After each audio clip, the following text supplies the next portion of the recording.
बिस्मिल्लाहिर्रहमानिर्रहीम। अस्सलाम वालेकुम दोस्तों, कैसे हैं आप सब लोग। उम्मीद है खैरियत से होंगे।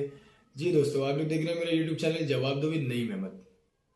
दोस्तों, कराची में एक बार फिर इलेक्शन होने वाले हैं और ये कौन से इलेक्शन है इसके ऊपर बात करेंगे। इसके अलावा जी मैंने अपने कल के व्लॉग में आप लोगों को बताया था कि आज जो है सिंध हाई कोर्ट में एक अहम समाअत होने वाली है, तो वो एक अहम समाअत भी हो गई, उसके ऊपर भी बात करेंगे किस कौन सी समाअत थी है।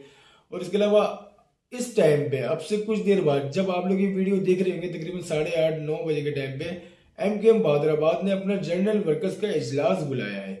उस इजलास में क्या क्या ऐलानात होने वाले हैं उस पर भी बात करेंगे। तो जी शुरू करते हैं पहले जो इलेक्शन होने वाले हैं दोबारा से कराची में उसके ऊपर कि जी ये इलेक्शन कौन से होंगे। आप लोगों को पता होगा कि पीटीआई ने पाकिस्तान तहरीक इंसाफ ने कौमी असम्बली से इस्तीफे दिए हुए थे। इनके एमएनएस ने, बहुत सारे एमएनए ने इनके इस्तीफे दिए हुए थे कौमी असम्बली से। तो उनमें से 35 जो एमएनए हैं उनके इस्तीफे जो है वो स्पीकर साहब ने मंजूर कर लिए। अब उन 35 एमएनए में से 9 एमएनए जो है अली जैदी और आलमगीर खान जो है ना वो फिक्स्ड वाले, ये भी शामिल हैं इन 9 बंदों में। इनका ताल्लुक जो है वो कराची से है। कराची से वैसे तो सिर्फ 2-3 बंदों का 9 में से ताल्लुक कराची से, बाकी तो दूसरे शहरों के हैं। लेकिन जो एमएनए वो जीते थे ना सीट, जो टिकट से जीते थे वो पीटीआई के, उनका ताल्लुक जो है वो कराची से था। तो अब उन 9 सीटों के ऊपर दोबारा इलेक्शन होगा और ये इलेक्शन जो है अब इसकी तैयारियां तकरीबन शुरू हो जाएंगी और 90 दिन के अंदर अंदर इलेक्शन कमीशन जो है वो ये जो इस्तीफे हुए हैं इनकी सीटों के ऊपर 90 दिन में इलेक्शन हो जाएंगे। अब जो एमकेएम बहादुराबाद है इसका जो जनरल वर्कर्स का इजलास चल रहा है या अभी शुरू हो जाएगा, जब आप ये वीडियो देख रहे होंगे उस टाइम पे इजलास चल रहा होगा। तो इसमें जो बहुत सारे फैसले होने हैं और फैसले जो होने हैं ये 9 सीटों के ऊपर जो इलेक्शन होंगे उसके ऊपर स्ट्रेटजी बनाई जाएगी कि इलेक्शन में कैसे जाना है। इसके अलावा जो बल्दियात के जो इलेक्शन हुए उसमें जो बाइकआउट किया एमकेएम ने, उस बाइकआउट के हवाले से कल के दिन मतलब मंगल के दिन एक जो प्रेस कॉन्फ्रेंस की महाजिर कौमी मूवमेंट ने, उसमें क्या बातें हुई, क्या कुछ कहा उन्होंने, उसके ऊपर भी आज के इजलास में जवाब दिया जाएगा। उसके अलावा जो मर्जर हुआ है ना, जो इंजमाम हुआ है पीएसपी में और एमकेएम में, उस इंजमाम के बाद मतलब ये तो तय हो गया था कि सरबरा जो है वो डॉक्टर खालिद मकबूल सिद्दीकी होंगे। उसके अलावा जो बाकी के लोग हैं, मुस्तफ़ा कमाल साहब हैं, अनीस कायम खानी साहब हैं, डॉक्टर फारूक सत्तार हैं, ये किस पोजीशन पे होंगे पार्टी में, इस पर भी अपने जो कारकुनान हैं उनसे मतलब मशवरे किए जाएंगे और उनको बताया भी जाएगा कि मुस्तफ़ा कमाल की ये पोस्ट होगी, अनीस कायम खानी जो है वो ये करेंगे पार्टी के अंदर, इनकी ये हैसियत होगी, और डॉक्टर फारूक सत्तार की ये हैसियत होगी, ये इस तरह से काम करेंगे। बाकी जो पुराने लोग हैं, वसीम अख्तर है, ख्वाजा हजारुल हसन है और दीगर लोग जो हैं उनके हवाले से भी अपडेट किया जाएगा, कारकुनों को बताया जाएगा इस जनरल वर्कर्स के इजलास में। और जी आप लोगों ने कल के दिन देखा होगा जो महाजिर कौमी मूवमेंट ने प्रेस कॉन्फ्रेंस की थी, उस प्रेस कॉन्फ्रेंस में महाजिर कौमी मूवमेंट के जो सर रहनुमा हैं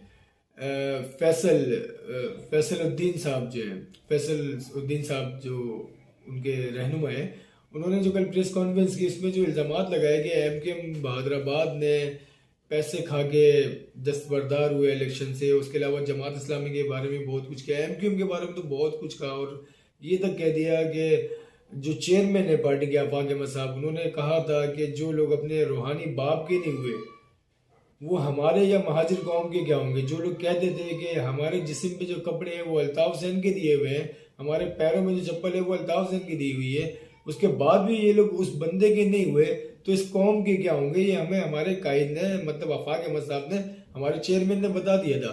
तो ये सब बातें कल जो है वो हकीकी कौमी मूवमेंट, महाजिर कौमी मूवमेंट ने ये सब बातें कल की थी।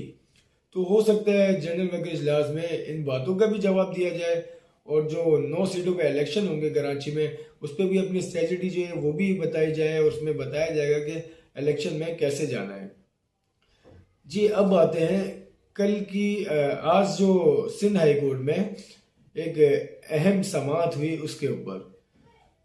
आप लोगों को पता है कि बानी कायद अल्ताफ हुसैन के ऊपर 7 सालों से पाबंदी लगी हुई है और इस पाबंदी को चैलेंज किया था निसार पंवर साहब ने। और जब पहली समाअत इसकी होने वाली थी इस केस की, तो निसार पंवर के साथ फिर जो कुछ भी हुआ वो आप सब लोग अच्छी तरह से जानते हैं। फिर 42 दिन बाद निसार पंवर साहब जो है वो दोबारा से अपने घर पे आते हैं और इस दौरान जो है इस केस की 2 समाअत जो होती है वो हो जाती है। और दूसरी समाअत के बाद जो टाइम दिया जाता है वो 18 जनवरी का टाइम दिया गया था, यानी कि आज के दिन का टाइम दिया गया था। तो आज जो है निसार पंवर वाले केस की समाअत होती है और समाअत में जो निसार पंवर के जो वकील है खालिद मुमताज साहब वो हाजिर ना हो सके। सुना यह है कि उनकी उनकी तबीयत सही नहीं है, तबीयत नासाज होने की वजह से आज वो कोर्ट में नहीं गए और उन्होंने जज से कहा कि समाअत जो है वो आगे बढ़ाई जाए और आगे की डेट दी जाए। वकील जो है उनकी तबीयत नासाज है। तो अब आगे की तारीख अभी तो ऐलान नहीं हुआ आगे की तारीख कौन सी दी है, लेकिन केस को जो है वो आगे कर दिया गया है। आप लोगों ने पहले भी देखा होगा कि इस्लामाबाद हाई कोर्ट में जो केस चल रहा है शनाख्ती कार्ड को लेके, उसमें भी ऐसे ही हुआ था कि जो वकील थे वो नहीं आए थे और उन्होंने जो है आगे का टाइम मांगा था कि आगे का टाइम दे। तो उस टाइम पे भी सुना यह गया था कि ये एमकेएम के वकील की स्ट्रेटजी थी। और आज जो खालिद मुमताज जो वकील है वो आज कोर्ट में पेश नहीं हुए और नासाजी का बोला कि तबीयत नासाज है। तो ये आज भी ये वही स्ट्रेटजी है कि आज भी वकील साहब जो हैं वो कोर्ट में नहीं गए। वो वजह यह है कि लंदन में जो प्रॉपर्टी के केस चल रहे हैं, यहाँ पाकिस्तान में कोई ऐसा फैसला ना हो जाए कि जिसका असर जो है वो लंदन के केस के ऊपर बढ़े। तो इसलिए टाइम जो है ना आगे बढ़ाते जा रहे हैं कि पहले लंदन वाले केस का फैसला हो जाए, फिर पाकिस्तान के केसों को वो आहिस्ता आहिस्ता फिर निपटाते रहेंगे। अब लंदन में जो प्रॉपर्टी का केस है वो भी केस जो है शुरू होने वाला है। तकरीबन एक आध हफ्ते बाद जो है वो केस दोबारा से शुरू हो जाएगा और फैसला जो है वो 2 दिन में सुना दिया जाएगा।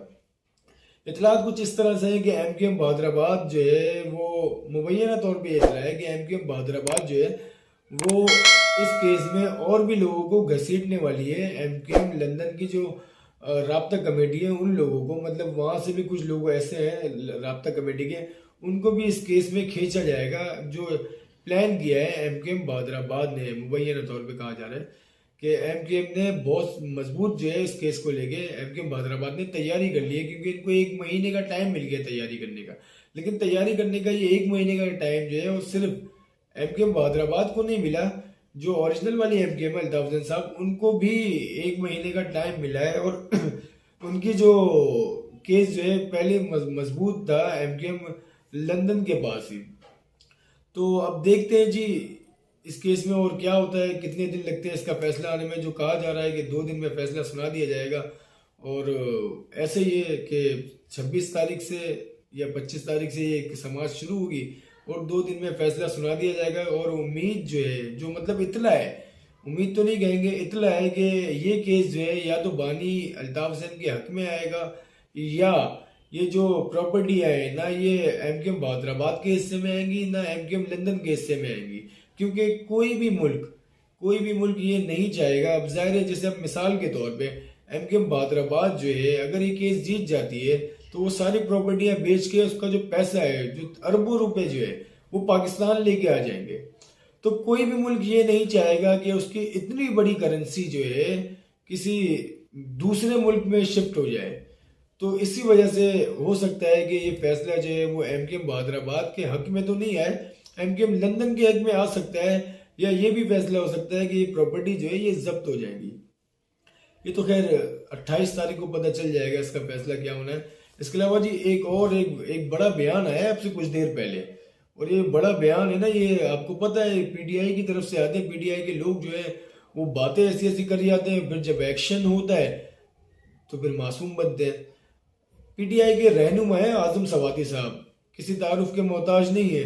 आपने देखा होगा कि अभी कुछ दिनों पहले इनके ऊपर बहुत सारे केस बने थे और उन सब केसों से इनको बरी कर दिया गया। और उससे पहले भी इनको गिरफ्तार किया था तो नंगा कर दिया था, तो वीडियो आ गई थी, ये सब बातें हुई थी। अब इन सब बातों की वजह होती है ना, जो नंगा किया जाता है या वीडियो वगैरह जो भी है, इन सब की एक वजह होती है। और वजह जो होती है ना, इनके बयान होते हैं। अब से कुछ देर पहले आजम सवाती साहब ने एक बयान दिया। आजम सवाती साहब कहते हैं सिर्फ आर्मी चीफ कानून पर अमल दरामद शुरू कर दे तो पूरा मुल्क ठीक हो जाएगा। सेनेटर आजम सवाती का रिहाई के बाद पहला खिताब। अरशद शरीफ को शहीद करने वाला, इमरान खान पर फायरिंग करने और मुझे निशाना बनाने वाला शख्स एक ही है। अब इनको जो निशाना बनाने वाला शख्स है उसका ये नाम लेते ना, सरेआम नाम लेते हैं। आप सबको पता है ये किस शख्स का नाम लेते हैं, ये इदारों का नाम लेते हैं, खुल के लेते हैं। तो अभी देखें, ये रिहाई होने के बाद इन्होंने फिर अभी खिताब किया और अपने खिताब में इन्होंने फिर से इदारों को, मतलब यार आर्मी चीफ को बोल रहे हैं कि आर्मी चीफ अगर कानून की पासदारी करे तो सब कुछ ठीक हो जाएगा। मतलब इनके कहने का ये है कि हमारा जो सबसे बड़ा और सबसे मोतबर जो इदारा है आर्मी का, उसका जो चीफ है वो कानून पे अमल दरामद नहीं करता, वो आज़ाद है। अब इन्होंने ये बयान दे दिया ना, अब ये चाहते ही है कि इनके दोबारा से छितर पड़े तो ये दोबारा फिर आके ना मासूम बन जाए और रोना धोना लगाए, मीडिया के सामने बैठ के रोएंगे। ये कुछ एयरपोर्ट पे रो रहे होंगे, कुछ अदालतों में रो रहे होंगे बैठे हुए, कुछ अस्पतालों में रो रहे होंगे बैठे हुए, वो मासूम बनने की कोशिश करेंगे। ये तो इन लोगों का काम ही रह गया, पीटीआई वालों का। खैर अब देखते हैं जी, 28 तारीख का इंतजार तो सबको है कराची में कि 28 तारीख को क्या फैसला आता है। टाइम बहुत ज़्यादा हो गया है। एक व्लॉग मैं आपको रात में भी करूंगा और जिसमें एक अहम खबर आप लोगों को बताऊंगा। और आप लोगों को मेरी वीडियो कैसे लगी अपना फीडबैक लाजमी दिएगा, मेरे चैनल को लाजमी सब्सक्राइब करें। अब मुझे इजाज़त दें, अल्लाह हाफिज़।